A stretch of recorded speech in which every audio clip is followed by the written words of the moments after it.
Sungguh Aceh ibarat Serambi Mekah, merupakan daerah dan kerajaan yang berdaulat. Rakyat bebas beraktivitas, beribadah, dan berdagang dengan siapa saja, di mana saja. Tetapi, kedaulatan mulai terganggu karena keserakahan dan dominasi Belanda. Dominasi dan kekejaman penjajahan Belanda ini telah berimbas ke Aceh sehingga melahirkan Perang Aceh, perangnya para pejuang untuk berjihad melawan kezaliman kaum penjajah pada tahun 1873 hingga 1912. Dan di antara deretan nama-nama pemimpin Perang Aceh, ada satu nama yang cukup santer terdengar, yakni Tengku Cik Ditiro. Ketika awal pertama kali Tengku Cik Ditiro berjuang, ia tidak mempunyai apa-apa. Ia bukanlah keturunan panglima, hanya seorang haji dan ulama. Tanggapan terhadap perjuangannya pun ada yang bersikap sinis kepadanya. Menghadapi sikap sinis sebagian orang tersebut, Tengku Cik Ditiro menerima dengan sabar.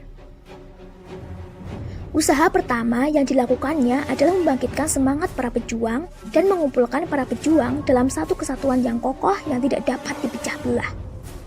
Untuk itu, ia mengadakan perjalanan keliling Aceh. Pada kesempatan itu, ia pergunakan untuk menyebarluaskan ajarannya mengenai perang sabil, menyadarkan orang-orang untuk memerangi kaum kafir, berjuang di jalan yang diridhoi oleh Allah, serta untuk memperoleh segala informasi dari mereka yang hadir. Selain itu, ia juga mengirim surat kepada para ule balang dan kecik yang tidak dapat dihubungi secara lisan. Seruan perang sabil yang dikumandangkan oleh Tengku Cik Ditiro mendapat sambutan yang hangat dari berbagai kalangan, terbukti dari terhimpunnya sebanyak 6.000 orang pasukan. Gerakan angkatan perang sabil Tengku Cik Ditiro mulai menampakkan pengaruhnya. Pemerintah Hindia Belanda di Aceh pun mulai mendengar gerakan perang ini. Namun, mereka belum tahu siapa sebenarnya Tengku Cik Ditiro itu. Setelah persiapan dirasa cukup, maka segera diambil langkah pertama, yaitu memutuskan hubungan antar benteng Belanda dengan memotong kawat telepon. Sebagai markas besar, Tengku Cik Ditiro membangun sebuah benteng yang kuat di Mure yang terletak di tepi Krueng Inong. Kemudian, serangan terbuka dilaksanakan dengan menyerang kedudukan benteng-benteng Belanda di Krueng Jeru, Glekameng, dan Indrapuri. Ketiga benteng tersebut diserang habis-habisan oleh pasukan perang sabil. Dan akhirnya, mereka dapat merebut benteng tersebut pada tahun 1881. Belanda pun terpukul mundur. Selama kurun waktu 1882 hingga 1883, terjadi pertempuran yang dahsyat antara kedua pihak. Pasukan Tengku Cik Ditiro mengalami banyak kemajuan.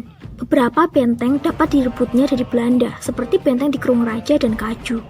Karena kuatnya tekanan pasukan Tengku Cik Ditiro, akhirnya Belanda pun menarik diri dari salah satu benteng terkuatnya. Untuk mempertahankan diri, Belanda membuat garis konsentrasi yang terbentang dari Kuta Pohama ke Ketapang II. Tengku Cik Ditiro berusaha merebutnya dari daerah laut, tetapi belum berhasil. Pada 5 Maret 1883, Gubernur Van der Hoeven memberitahukan kepada pemerintah pusat di Jawa tentang kondisi Aceh tersebut. Namun, ia malah digantikan oleh P.F. Lejing Tobias pada 16 Maret 1883. Pada masa itu, Tengku Cik Ditiro sempat pula menyerang Kutaraja, walaupun tidak berhasil merebutnya. Melihat Belanda hampir jatuh, Tengku Cik Ditiro memberi ultimatum kepada Belanda dengan mengirim surat kepada asisten residen Van Lingen pada tahun 1885 untuk mengadakan perdamaian. Tengku Cik Ditiro bersedia berdamai dengan Belanda apabila Belanda bersedia memeluk agama Islam. Namun, surat ini tidak mendapat reaksi apa-apa. Selama 3 tahun, surat perdamaian yang diajukan oleh Tengku Cik Ditiro tidak berbalas. Pada Mei 1888, ia mengirim surat lagi dengan nada yang sama. Namun, kali ini pun usaha Tengku Cik Ditiro sia-sia. Akhirnya, Tengku Cik Ditiro pun tidak pernah lagi mengajak berdamai kepada Belanda.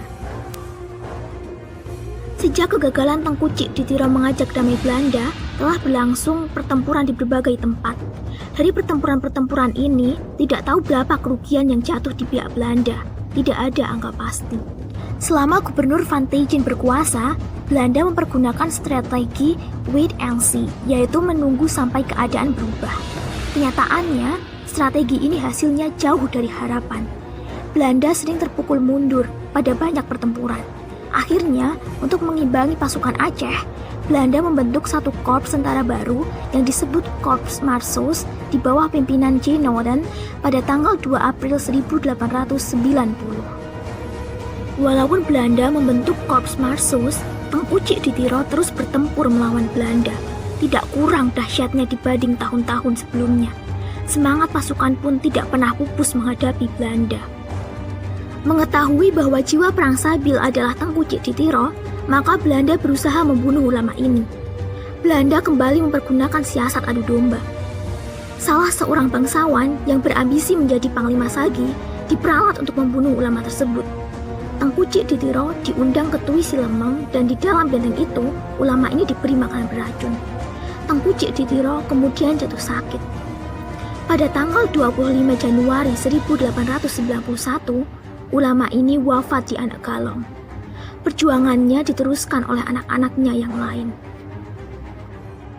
Tak ada satu keluarga Aceh pun ya waktu itu yang begitu besar dalam perang Aceh selain keluarga ulama Tiro.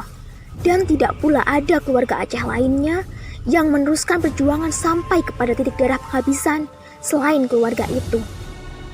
Keluarga inilah dalam peperangan itu merupakan sasaran operasi penyerangan bala tentara kita yang merupakan bagian yang paling mengesankan dalam sejarah perang Aceh dan dapat menjadi sumber cerita-cerita kepahlawanan.